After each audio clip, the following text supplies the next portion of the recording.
It's as though I've lived 100 years in 50. It has been so full. I grew up in Como Park, St. Paul, and like a lot of other people in Catholic parishes around the city, I identified myself as St. Andrews, or Como. I was involved in church all the time. Had an uncle who was a priest. He had a profound influence on me. The associate priests in the parish, the young priests in the parish, were also, I think, very influential. Whenever the priest asked for something, you need to serve the church, serve Mass, you might be tired, you might want to do something else, but nope, Ma and Pa said, you go. If Sister asks you to do something, you go. Cretin had a profound influence on me.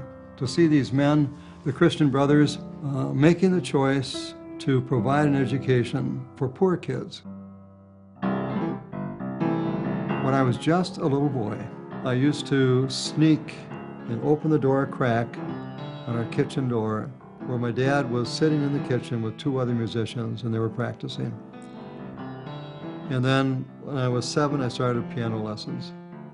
I was starting to get good enough so that my sophomore year, when I was paying really high bucks for a teacher who played for one of the big bands in Hollywood, I thought, is that what I want?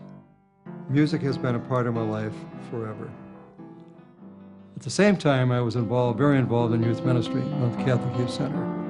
And Father Sweeney and the other priests that I saw, and the opportunities to influence high school age kids. Thought, well, maybe ministry is where I want to go. I had to choose, and I thought, priesthood makes a difference because you have a responsibility that to serve that can make a big difference in a neighborhood, in a parish community, in a city, in a world. I tried to keep it more or less to me, personal, but I think people knew this guy's going to be a priest.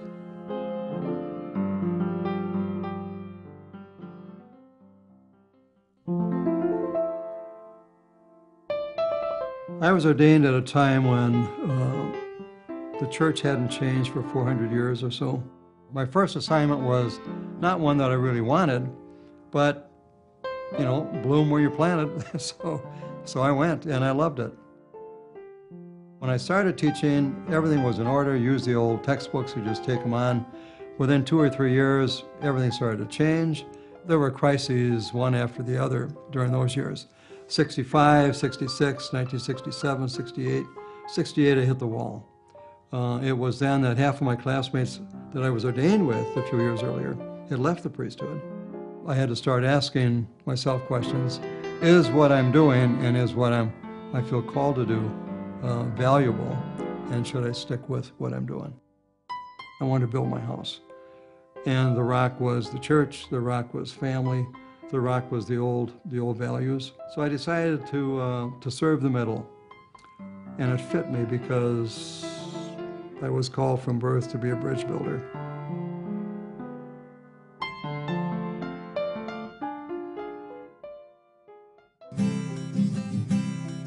In the 70s, it was fun to be a Catholic. We had huge celebrations.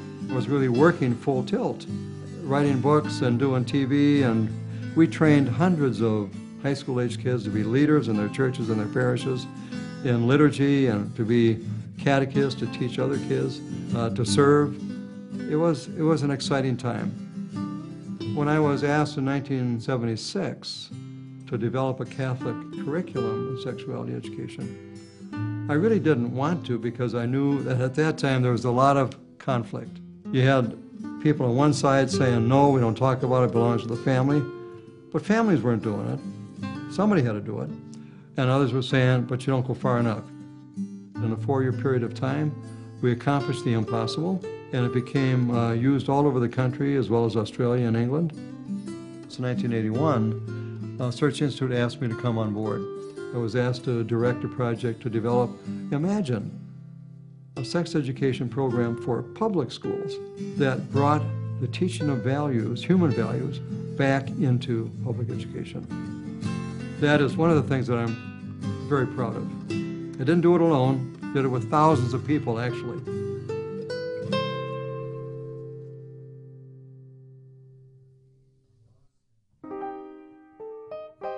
So I became the first vice president for student affairs at St. Thomas. that gave me a whole new area to be creative. And I realized, again, in practice, what I had known for a long time, that college-age kids are really still adolescent. Even if they're legally of age, they have a lot of growing to do. In 1991, the University of St. Thomas knew that it had to look for a new president. And I was brought on board earlier as potentially a candidate for that. I really wanted to get to parish work. And so when the opportunity to go over to St. Olaf and down to Minneapolis came at the same time, I was the only applicant, so I took it. Well, we ended up having two local missions, Exodus Hotel and Risen Christ School, elementary school. Then our third mission ended up being my trip to Africa and the Kenyan connection that St. Olaf still has. As a high school kid, which was part of my vocational development, I think, I was in a group that was called Contact. Once a week, I would meet with 8 or 10 of my classmates to see how we could apply the gospel and the teachings of Christ to our world. So years later, I invite and form a group, and this is now 19 years later. We're still meeting every Monday morning. And so that 1 hour a week has really been one of the supports of my life over the years. In the 1970s, when things were really going goofy, I talked to Mama D, the restaurateur in Dinkytown, and I said, what's happening to families today? They just seem to be so much trouble, they're falling apart. She said, it's TV dinners. I said, what? Yeah, she said, there's no love in the food. Then she said, and gave me what became my theme for pretty much the rest of my life. It's the love in the food that holds the family together. When I was at St. Olaf, we had the cooking show, Burnt Offerings. We also developed Oli's Cafe, and part of that inspiration came from our being able to hook up with the downtown Skyway system. People do need someone to articulate a vision, and I think that I learned at St. Olaf and other places where I've been. I was a part of a great community. I was able to, I think, provide whatever leadership I could provide there, and it was time to move on.